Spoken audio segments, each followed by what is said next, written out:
Beginning of the year, I was at a 3 in mathematics. For biology and chemistry, I haven't liked it that much. In 3 subjects that I've been struggling in, math, French and business.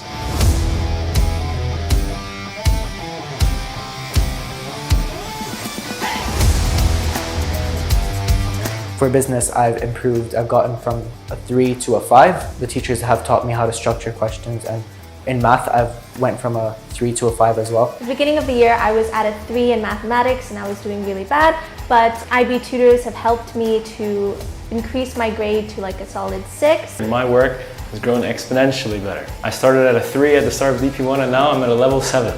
In MIP personal project this year, I've achieved a 6 with the help of Mr. Arjun.